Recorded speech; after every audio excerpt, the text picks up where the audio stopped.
नमस्कार। हरिओम ट्रेडिशनल में आपका स्वागत है। श्रीमद् भागवत गीता में कुल 18 अध्याय और 700 श्लोक हैं, जिनमें 574 श्लोक भगवान श्री कृष्ण के द्वारा, 84 श्लोक अर्जुन के द्वारा, 41 श्लोक संजय के द्वारा तथा 1 श्लोक धृतराष्ट्र के द्वारा कही गई है। परम कल्याणमयी गीता का उपदेश भगवान श्री कृष्ण ने धर्म क्षेत्र कुरुक्षेत्र में दिया था। दोनों तरफ युद्ध के लिए सेना तैयार खड़ी है और उसी युद्ध भूमि में भगवान श्री कृष्ण अर्जुन को परम रहस्यमय गीता का उपदेश दे रहे हैं। ऐसा क्यों? श्री कृष्ण की द्वारिका स्वर्ग से भी सुंदर और अत्यधिक वैभवशाली थी। वहां भी गीता का उपदेश दे सकते थे, परंतु गीता का उपदेश देने के लिए युद्ध भूमि को ही क्यों चुना गया? क्योंकि प्रत्येक मनुष्य कहीं ना कहीं एक योद्धा होता है और वह अपने जीवन में संघर्ष कर रहा होता है। प्रत्येक मनुष्य का जीवन उसका कर्म भूमि होता है। इसलिए गीता का उपदेश देने के लिए युद्ध भूमि को ही चुना गया।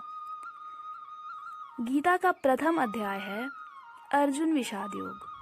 विषाद का अर्थ होता है दुख या निराशा। भगवान श्री कृष्ण ने अर्जुन को निमित्त बनाकर संपूर्ण विश्व को गीता के रूप में जो महान उपदेश दिया, यह अध्याय उसकी प्रस्तावना स्वरूप है।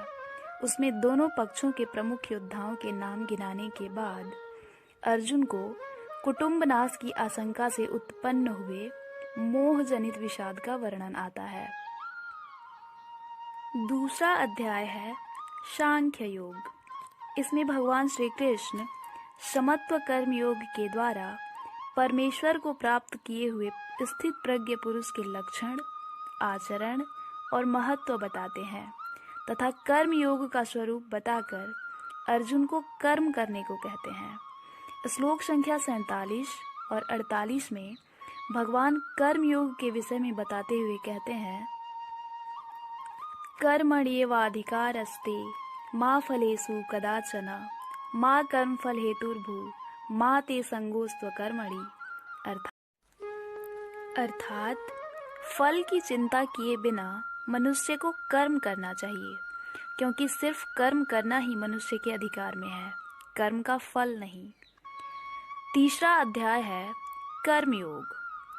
कर्म करें परंतु कर्म के बंधन में न फंसें। इस अध्याय में भगवान ने कई प्रकार के नियत कर्मों के आचरण की आवश्यकता बताई है तथा भक्ति प्रधान कर्मयोग यानी आसक्ति और कामनाओं का त्याग करके भगवत भक्ति से कर्म करने की आज्ञा दी है तथा राग और द्वेष के वश में न होकर स्वधर्म पालन पर जोर दिया है। चौथा अध्याय है ज्ञान कर्म संन्यास योग। इस अध्याय में अर्जुन को ये ज्ञात होता है कि कर्म योग के द्वारा भगवत स्वरूप का तत्व ज्ञान अपने आप ही हो जाता है। पांचवा अध्याय है कर्म संन्यास योग। इस अध्याय में अर्जुन भगवान से यह जानने की प्रार्थना करते हैं कि कर्म संन्यास योग तथा कर्म योग दोनों में से कौन सा साधन निश्चित रूप से कल्याणकारी है तथा भगवान दोनों साधनों को कल्याणकारी बताते हैं तथा साथ ही साथ संक्षेप में ध्यान योग का वर्णन भी करते हैं। छठा अध्याय है आत्म संयम योग या ध्यान योग। इस अध्याय में भगवान ध्यान योग की शिक्षा देते हैं तथा ईश्वर में चित्त लगाने को कहते हैं।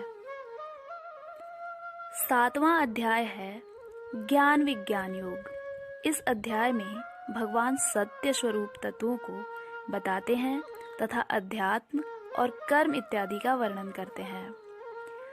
आठवां अध्याय है अक्षर ब्रह्म योग।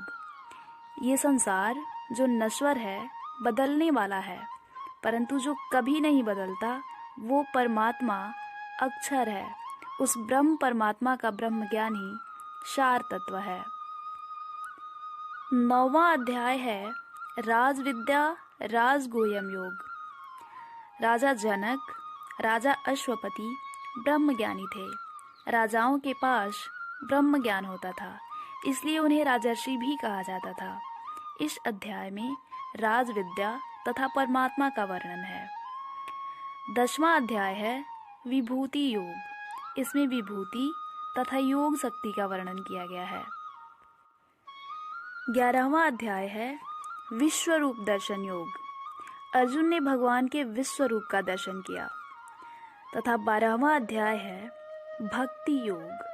इस अध्याय में भक्त कैसा होना चाहिए इसका वर्णन किया गया है। 13वां अध्याय है क्षेत्र क्षेत्र विभाग योग।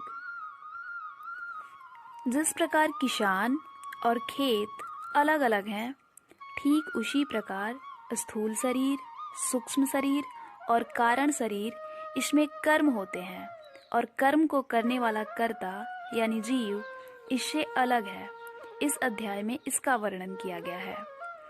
14वां अध्याय है गुणत्रय विभाग योग। इस अध्याय में सद्गुण, रजोगुण और तमोगुण का वर्णन किया गया है। 15वां अध्याय है पुरुषोत्तम योग। इस अध्याय में संसार रूपी वृक्ष का वर्णन किया गया है। 16वां अध्याय है दैवासुर संपद विभाग योग। इसमें दैवी और आसुरी संपदा का वर्णन किया गया है। तथा 17वां अध्याय है श्रद्धा त्रय विभाग योग। इस अध्याय में सात्विक श्रद्धा, राजस श्रद्धा तथा तामसी श्रद्धा का वर्णन किया गया है। और 18वां यानी अंतिम अध्याय है मोक्ष संन्यास योग।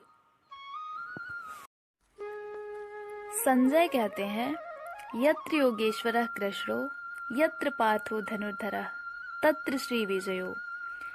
यानी जहाँ श्री कृष्ण है और जहाँ गांडीव धनुषधारी अर्जुन है वहीं विजय है।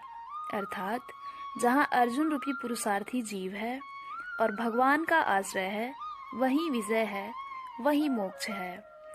ये थी गीता के सभी अध्यायों का संक्षिप्त विवरण।